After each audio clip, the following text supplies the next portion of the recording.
Libertad de prensa no es solo poder hablar de lo que uno quiere hablar. Es poder hacerlo sin represalias ni hostigamientos. Vamos a conversar el tema un poco. ¿Se podrá probar que hay un fraude electoral? ¿Se puede hablar de fraude o lo que debemos hacer es hablar de impugnar actas que tengan inconsistencias, recontar los votos, en definitiva aplicar la ley? ¿En qué estado ustedes encuentran que estamos a las finales de esta segunda vuelta del proceso electoral? Bienvenido, doctor Risch, buenos días. Buenos días, muchas gracias por la invitación. Como siempre, un saludo a la audiencia de Radio Democracia.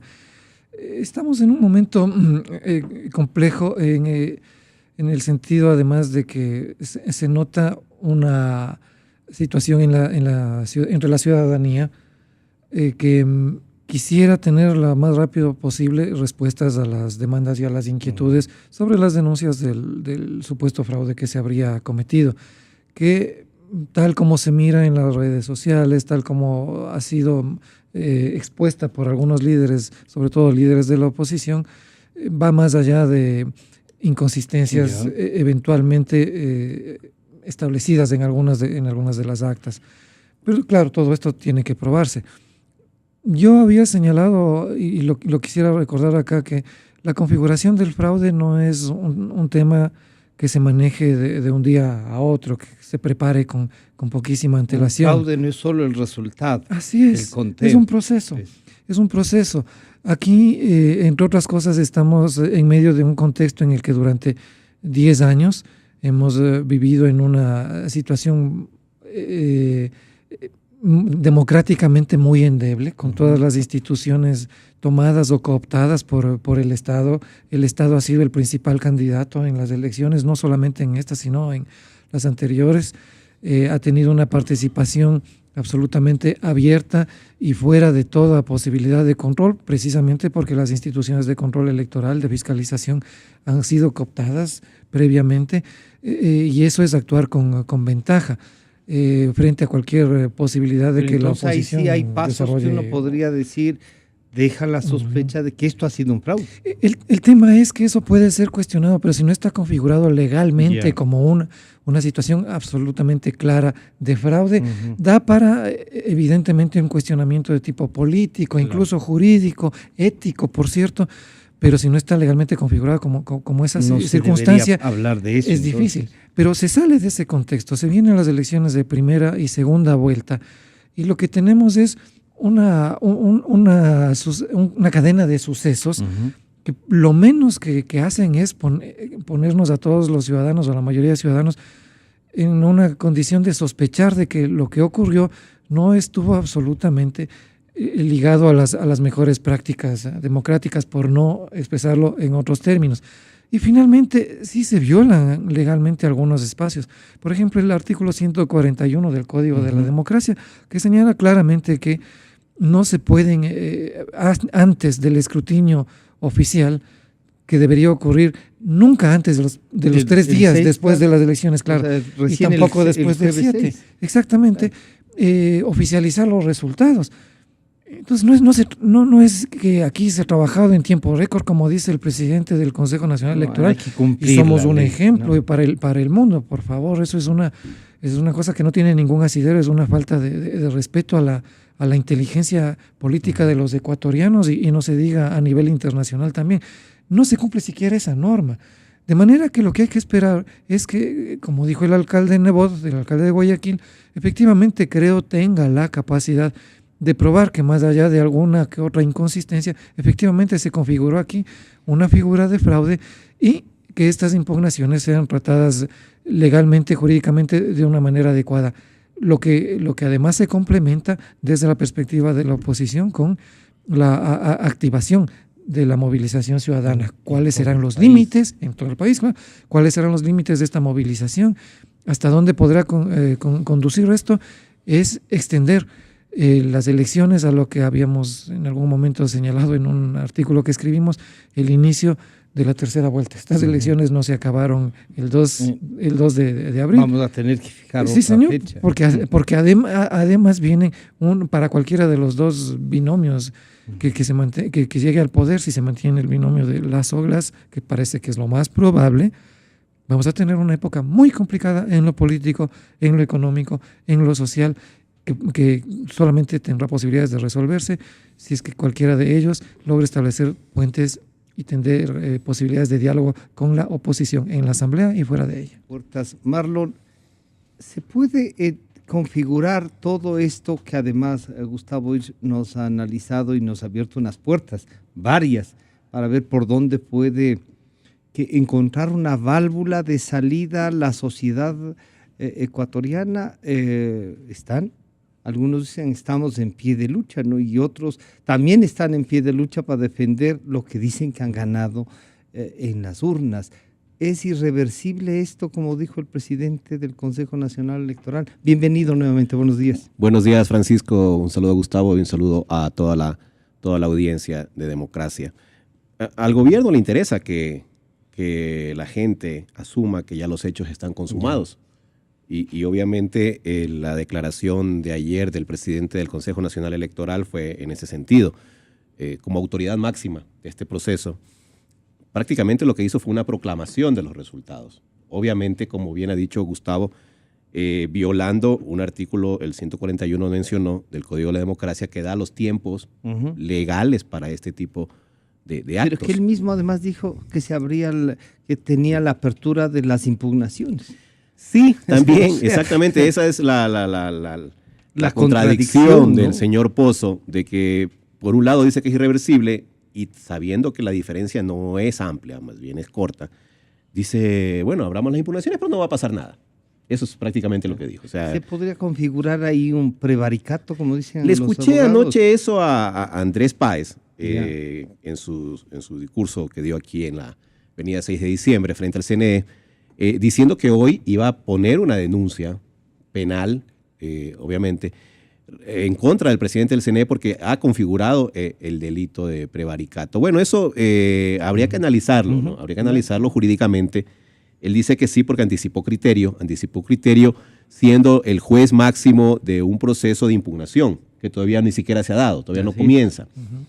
Va a ser muy difícil realmente, yo lo veo bastante complicado porque a medida que pasa el tiempo, en realidad sí hay gente que va asumiendo las cosas. Ya dicen, bueno, ya ganó Lenin, ya. Vamos y obviamente estructure el gobierno, denos las primeras pistas. Exactamente, claro. Vienen las felicitaciones de los presidentes de otros países, viene el pronunciamiento del secretario de la OEA, que obviamente era el organismo que la propia oposición quería que intervenga en este proceso electoral. Lo visitó, ¿no? Exactamente. Pero frente a un candidato que dice no acepto porque yo gané, ¿esto que estamos rompiendo unos límites democráticos o tiene todo el derecho de plantear? Yo creo que Lasso tiene el derecho de reclamar, tiene el derecho de plantear impugnaciones. Y la ciudadanía que votó. Y obviamente los que votaron por Guillermo Lasso tienen el derecho de dudar. Y dudar sobre todo por todo lo que se anticipó en todo este tiempo. O sea, esto no es, bien dijo Gustavo, cosa de un día. El fraude, el abuso del Estado en esta campaña viene de meses, o sea, viene de años. Y particularmente en esta campaña comenzó en la primera vuelta y se acentuó en la segunda de una manera descarada en la que el Consejo Electoral no dijo una sola palabra. Entonces, esa es la sensación que da. Viene el día domingo, ocurren cosas raras, como por ejemplo que se caiga la página web del CNE en el momento clave en el que la gente quería saber quién iba adelante. No sabíamos. 5 de la tarde, 6 de la tarde, 6 y media de la tarde, 7 de la noche, y no había información de quién iba adelante en el conteo. De pronto viene la página web, se recupera y aparece ya el 90%, el 90% prácticamente de los votos, diciendo que ya prácticamente la diferencia era insalvable. Irreversible también. Desde ese momento, Marlon, pero además ahí se incluye un elemento adicional. ya habían dado a conocer el Exipol los canales incautados, el canal del gobierno, frente al otro. Pero asoma también la Politécnica Nacional, algo que no estuvo en la primera vuelta. Yo quisiera que la Politécnica Nacional, como institución académica que es y seria, que tiene su prestigio en el país, haga un pronunciamiento. Sí, ¿no? Haga un pronunciamiento. Yo creo que es muy, muy necesario y muy importante que la Politécnica salga a despejar también las dudas que se han creado alrededor de ese famoso exit poll que han hecho. Primero, si en realidad... Es un conteo, si existió. Primero, si lo hizo la universidad como tal. Ya. Porque ahora están diciendo que es un funcionario. Que es una empresa pública que tiene ahí Así y que es. además tiene unas cercanías distintas a la que sería la propia Politécnica. Entonces, primero, que si la universidad como tal estuvo involucrada o es alguien o alguna empresa vinculada que no es precisamente la Politécnica. Segundo, los detalles técnicos. Ayer estaba leyendo que una muestra de 1.200 casos, que es que sería lo que han hecho. Así es. O han usado. No da pues la certeza o la estadística del margen de error que ellos dicen que tuvo, porque es muy poco. Pero 1.200. Doctora Solanda Goyes, bienvenida nuevamente. ¿Cómo podemos entender esta declaración? Ya Gustavo Illich y Marlon Puertas nos han hecho un análisis, pero hagamos uno jurídico. Bienvenida, buenos días. Gracias, buenos días. Gracias la invitación y buenos días a todos quienes nos escuchan. Bueno, las declaraciones de Juan Pablo Pozo están al margen de la ley. Y yo creo que este tema que nos pone ahora a discutir tenemos que hablarlo como en dos niveles, ¿no? El uno, la serie de irregularidades y de ilegalidades que se han cometido a lo largo del proceso electoral que hacen que la población crea que existe fraude y donde hay suficientes razones, ya solamente por esa serie de hechos. Me refiero, por ejemplo, ni siquiera voy a hablar de la etapa preelectoral en donde no se dijo nada sobre el uso y abuso de recursos públicos, en donde incluso existe norma legal que le faculta al CNE y al contencioso electoral hasta a destituir a los funcionarios que malusan los recursos públicos, y no se dijo nada, y eso ya pudo haber inclinado la balanza para un lado porque estábamos en una competencia desigual. Pero hablando solamente de la etapa electoral, ¿no? Vamos a mirar todo lo que sucedió en la etapa de inscripción de candidaturas. Se inscribió por fuera de la norma a los candidatos oficialistas, como por ejemplo a quien lideró la lista de asambleístas en el sur de Quito, que tiene vínculos con medios de comunicación, misma razón por la cual se descalificó a Falqués de Machala hace 2 años, ¿no? Entonces, en unos casos, cuando se aplica la ley de esa manera, ¿qué nos queda por concluir? Es que hay favoritismo con unos y que a otros se les pretende impedir que participen. Y no se aplica la ley y un principio básico de imparcialidad que debe tener un organismo electoral.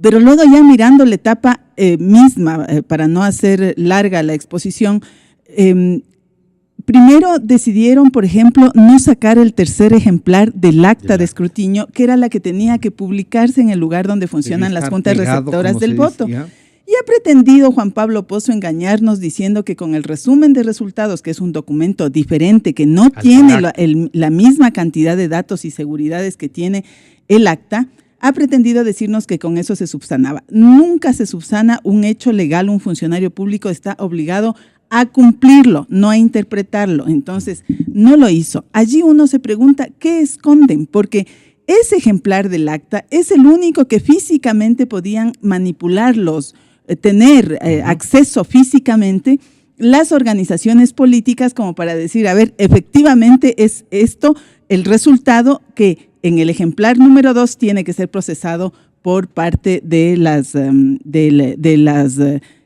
juntas provinciales electorales. Luego de ello, tuvimos que el acta 2, que sirve para el escrutinio, le entregaron a un funcionario que no tiene competencia para que mutile los sobres, los abra todas las seguridades, y que siendo un funcionario sin autoridad alguna, sea el que haga el escrutinio realmente, para luego decirnos que una vez procesado el 90%, de manera automática lo que son resultados provisionales los convirtieron en resultados definitivos, dejando en total indefensión a las organizaciones políticas, tanto en primera vuelta como en la segunda, a Creo Suma, en que puedan reaccionar dentro de las audiencias públicas, que es el sitio donde se tiene que hacer el escrutinio. Y entonces uno se pregunta, ¿por qué esa necesidad de velocidad y de acelerar y de esconder el acta, ¿no? Entonces, con toda esa serie de ilegalidades que existen alrededor del proceso, de todo el proceso, porque lo atraviesan todo, y lo que ayer hace Juan Pablo Pozo ya es el cumbre, la cereza que le pone al pastel de las ilegalidades en este proceso electoral, porque proclama resultados por fuera de audiencia nacional. Hay norma expresa en el Código de la Democracia, en donde dice que la Audiencia Nacional de Escrutinio, que tiene por obligación recabar todas las actas de las provincias, del escrutinio que ya se hicieron en las provincias, tiene que ser conocido por la máxima autoridad, en este caso el Consejo Nacional Electoral, pero esa audiencia no puede instalarse antes de 3 días después, contados después del día de la elección, o sea, mañana recién tiene que instalarse. Y allí es donde tienen que actuar los delegados nacionales, en este caso de Creo Suma, para decir hay esta cantidad de irregularidades y por lo tanto, o si no las hay, no reclamar, ¿no? Eso es una cosa potestativa. Aceptar y felicitar al presidente electo. Pero solamente después de eso puede proclamar resultados. Y no solo llega hasta allí el tema. Después de esa proclamación de resultados, esos no son los definitivos y no están en firme, porque hay lugar a los recursos electorales que también están establecidos en la ley. Entonces, el día de ayer Juan Pablo Pozo sorprende con esto y lo que está haciendo es maniatarle a Creo Suma e impedirle que ejerza sus derechos. Por todo esto, conclusión, ¿qué esconden? ¿Qué esconden? Solamente esa es la pregunta. ¿Qué pretenden? ¿No? Gustavo, aquí hay ya un análisis, digamos, jurídico, con normas y además señalando lo que el presidente del Consejo Nacional Electoral. La reacción que debería ser entonces del Consejo y también de los actores políticos. Yo creo que de absoluta responsabilidad. Miren, aquí lo que ha ocurrido desde el análisis jurídico, desde lo político, un seguimiento del proceso antes, durante y después, inmediatamente, de lo que ha venido pasando en términos de estas elecciones, es la configuración de un crimen perfecto. ¿A qué me refiero con eso? Pero dicen que el crimen perfecto no hay. No, ¿sabe ¿Y cuál esto es? También podría demostrar eso o no? ¿Sabe cuál es el crimen, el ¿cuál? crimen perfecto según la literatura policíaca? Cuando el que va a cometer el delito conoce también a la persona a la que le va a afectar y esa persona sabe lo que le puede pasar y no se cuida. Esto fue una guerra avisada que está cobrando víctimas. Me parece que no solamente hay que reconocer en el peor sentido de la expresión, la habilidad con que se han movido todos estos procedimientos, cómo se han configurado todos los escenarios para que se produzca este escenario de inestabilidad, de incertidumbre, de cuestionamientos en el que nos estamos moviendo por parte del oficialismo, si es que todo esto llega a comprobarse debidamente, sino que hay también un nivel de irresponsabilidad de los otros actores y fundamentalmente ya en este caso en la segunda vuelta del binomio de Creo. Ellos no pueden decir que no sabían lo que podía haber pasado. Cuando inicialmente nosotros señalamos que esto no ocurrió en la última semana, sino que es el resultado de todo un proceso durante meses que se vino desarrollando, que vino advirtiendo lo que podría haber ocurrido. No hubo la reacción adecuada ni el manejo de los tiempos políticos adecuados. Si sabían, si se presumía, si había la sospecha de que cualquier irregularidad podía haberse cometido en el Consejo Nacional Electoral, ¿qué se hizo alrededor de ellos? No se tomaron, efectivamente, no se tomaron esas precauciones. Se esperó a ver si nos unimos, si no nos unimos, si vamos con gente de Quito, si vamos con gente de Guayaquil, ya se cayó la unidad. No, yo prefiero ir solo, yo no quiero dialogar. No hubo una estrategia política, una estrategia de comunicación, una estrategia jurídica que sea capaz de posicionar esa duda, esa sospecha, más allá de los linderos de la coyuntura inmediata. Aquí se dio el lujo de venir a visitarnos la inefable presidenta del organismo electoral de Venezuela, señora Tibisay Lucena, para ver cómo estaba desarrollándose el proceso electoral aquí. Era como que eso resulta como pedirle un certificado de honorabilidad a la mamalucha. Y aquí aquí no pasó nada. Y le aceptaron el certificado.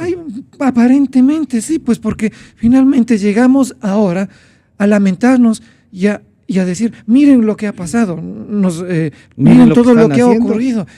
Y este no es un problema de que Lasso y Páez perdieron las elecciones, de que a ellos les robaron los votos. Este es un problema de país. Claro.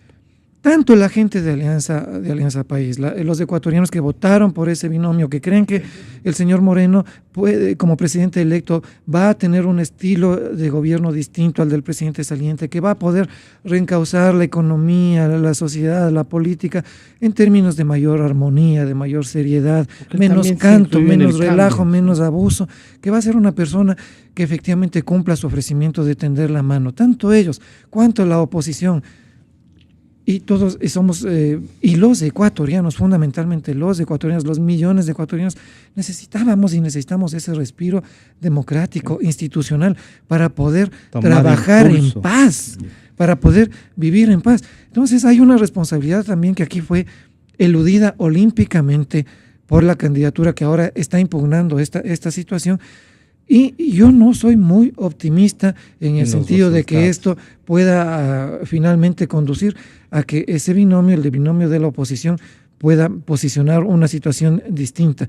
Porque políticamente la gente se desgasta, no es... exactamente, ya hemos pasado, si ustedes y los radioescuchas se ponen a pensar, 2 años de una inestabilidad ya en la calle. Bastante fuerte. Ya ha comenzado. Exactamente, entonces estas cosas... Pero eso no le hace bien tampoco si le proclaman al licenciado Moreno. Por supuesto, porque él entra con una, como decíamos al inicio, con una situación de inestabilidad política, con una dificultad para poder negociar en la Asamblea y fuera de la Asamblea con la oposición, si es que él efectivamente es consecuente y entiende que este país no lo hace el 51% de personas que el Consejo Nacional Electoral dice que de manera irreversible votaron por él, sino que este país lo hacemos todos. Hay cómo tomar precauciones cuando están cooptados todos los poderes. Se puede trabajar para cuidar algunos espacios. Los recursos del Estado o con los recursos del Estado se pueden pelear desde, así sea el otro candidato que tenga recursos. Sí, Francisco, yo creo que sí se puede. Yo creo que se pudieron tomar medidas, sobre todo de transparencia, lo que dije hace un momento. O sea, yo creo que se pudo haber tenido un sistema, no digo similar al del CNE, pero un poco más efectivo del tema del conteo. Que ayude a recoger... Y sobre todo, aquí es un asunto de tiempos. O sea, hoy día, creo, tiene la última oportunidad, creo yo, y lo va a hacer, entiendo, en la mañana, Guillermo Lasso, de presentar las pruebas de las irregularidades que denuncian, que sustentan que hubo fraude. Pero estamos miércoles. Lo que hubiese sido ideal es que esto ocurra el lunes, o tal vez la misma noche del día domingo. Según lo que nos dice la doctora Solanda Goyes, no, pues hay que esperar también algunos hechos jurídicos para presentarlo. No, públicamente. Estamos hablando que esto también es un tema político. Es un tema de que la población... De posicionar los hechos. Así es. Incluso fuera del país. Claro. Exactamente. Diplomáticamente hablando. Sí. Aparte de lo jurídico, estamos hablando de que el país necesitaba tener las pruebas y convencerse de lo que se estaba denunciando. Y lo que vimos en la noche del domingo fue al señor César Monge, presidente del CNE, con un acta denunciando que en una mesa, en Ambato, se le robaron 40 votos a Guillermo Lasso. O sea, se le quitaron a Lasso y se le pusieron a Lenín. Y eso provocó que la ciudadanía salga porque siente que esa muestra es suficiente o no. No, es insuficiente. Es insuficiente. O sea, se supone que tenía un delegado en cada mesa, tenía 40,000 delegados. Que habían hecho el 93% de las mesas decían que habían cubierto, ¿no? 93, bueno, es una cifra importantísima. Es una cifra muy importante como para que el delegado diga, en ese momento, la noche del día domingo, aquí pasó esto. Exactamente. Y que eso salga en el día lunes también a decirlo. Estamos miércoles, se ha perdido tiempo. Y por eso digo, y ojalá lo hayan utilizado en recolectar las pruebas y que estas el día de hoy sean lo suficientemente contundentes para que se demuestre que en efecto han ocurrido cosas que tienen que volverse a contar los votos, irregularidades que hay que solventar, acudir luego a las instancias jurídicas. Entonces, ahí sí también nos quedó debiendo, en efecto. Yo sí creo que nos quedó debiendo porque pudieron haber tomado medidas de transparencia. Digo, ahora debería ser hasta sencillo, me imagino, montar eso públicamente en Internet. ¿No será que el único partido que tiene una estructura así es Alianza País, y esta reconstitución de las fuerzas políticas todavía no termina de cuajar y no hay pues organizaciones, Marlon. Bueno, el movimiento tuvo que haberlo hecho por su cuenta. Ya. No podía confiarse en lo que le dijo Jaime Nebot, que yo le voy a ayudar también al tema de control electoral, que ya vemos que no ha pasado. Y no ha pasado ya por distintos factores. Creo, o sea, se jactan de que tienen una estructura nacional, de que son un movimiento organizado, de que tenían los voluntarios. Entonces debieron haber hecho el siguiente paso. ¿Cómo vamos a transparentar nosotros los resultados para que la gente se dé cuenta que sus votos están ahí y que la gente vaya sumando y vaya viendo si tienen coherencia o no los resultados que presenta el Consejo Nacional Electoral?